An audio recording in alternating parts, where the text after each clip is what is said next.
कार्तिक पूर्णिमा के मौके पर कार्तिक माह का आज समापन हो गया। बेतवा नदी के घाट पर आज सुबह से स्नान और पूजा का सिलसिला शुरू हो गया था। विदिशा के अलावा आसपास के ग्रामीण इलाकों से भी बड़ी संख्या में श्रद्धालु बेतवा नदी पहुंचे, लेकिन यहां सुरक्षा के पुख्ता इंतजाम नहीं थे। कार्तिक स्नान और व्रत करने वाली महिलाएं बेतवा नदी के विदिशा स्थित बड़वाले घाट पहुंची, जहां उन्होंने स्नान किया। पिछले 1 महीने से कार्तिक स्नान चल रहा था, आज उसका समापन हुआ। विदिशा शहर और आसपास के ग्रामीण क्षेत्रों में बड़ी संख्या में महिला पुरुषों ने बेतवा नदी में स्नान और दीपदान किया। कार्तिक पूर्णिमा के दिन सूर्योदय से पहले स्नान करने का विशेष महत्व है। वहीं सुरक्षा व्यवस्था की बात करें तो ना ही तो घाट पर लाइट थी और ना ही महिलाओं को वस्त्र बदलने के लिए कोई टेंट था। बेतवा घाट पर होमगार्ड के गोताखोर बोट के साथ नजर तैनात थे। मिशन बेत्रपति 1996 से आज तक नमामि गंगे परियोजना बेत्रपति उत्सव 2024 का 5 दिवसीय कार्यक्रम 29 वर्षों से बेत्रपति के पावन तट पर मनाया जा रहा है। आज उसी तारतम्य में 151 हाथ की चुंदरी मां बेत्रपति को अर्पित की गई। हर्षोल्लास के साथ पूजन विधि विधान के साथ दुग्ध सेव हुआ और आरती की। विगत 20 वर्षों से ये कार्यक्रम चल रहा है और 1 महीने उत्साह पूर्वक सभी महिलाएं स्नान करने आती हैं।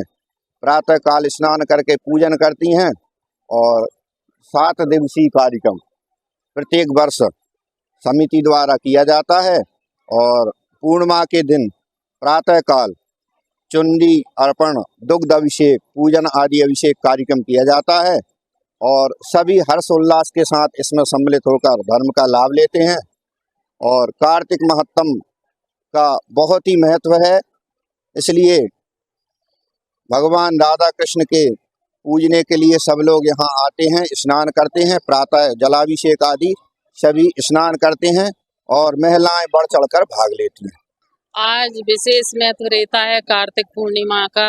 आज समापन रहता है कार्तिक का, जो 1 महीने से व्रत और स्नान चलते हैं। नदी पे सभी महिलाएं आती हैं, 4 बजे से स्नान करती हैं, शालिग्राम भगवान लड्डू गोपाल का पूजन करती हैं और आई दामोदर का पूजन करती हैं। उसी का विशेष महत्व रहता है कार्तिक स्नान करने का। सभी सखियाँ आती हैं, भजन संध्या करती हैं, पूजन करती हैं, आरती करती हैं और आज आखिरी रहता है, उसका समापन रहता है। 4 बजे से सभी सखियाँ आती हैं, पूजन करती हैं, व्रत करती हैं, दीपक विसर्जन करती हैं और माँ गंगा जी की आरती होती है, चुन्नी चढ़ती है। सभी धर्म बंधु आरती पूजन में सम्मिलित होते हैं, प्रसादी होती है। कई सालों से आते हैं यहाँ पर, कार्तिक पर्व का मेला लगता है, तो यहाँ पर हम लोग बहुत सालों से तीर्थ स्थान जैसा ही मानता है, तो यहाँ पर नहाने आते हैं। यहाँ पे लाइट वगैरह की व्यवस्था नहीं, हम लोग रात में आ जाते हैं 4 बजे। लाखों की संख्या में जनता आती है, परेशानी भी हो रही है लाइट की वजह से, अंधेरा रहता है और सभी लाखों भक्त आते हैं, उनको थोड़ी अब सुविधा हो रही है, अंधेरा रहता है उसमें। तो बहुत पुण्य का काम है यहाँ पर, मतलब चरण तीर्थ श्री राम जी के भी यहाँ पर चरण पड़े थे, तो उस पुण्य कमाने हम लोग बस अपना आते हैं।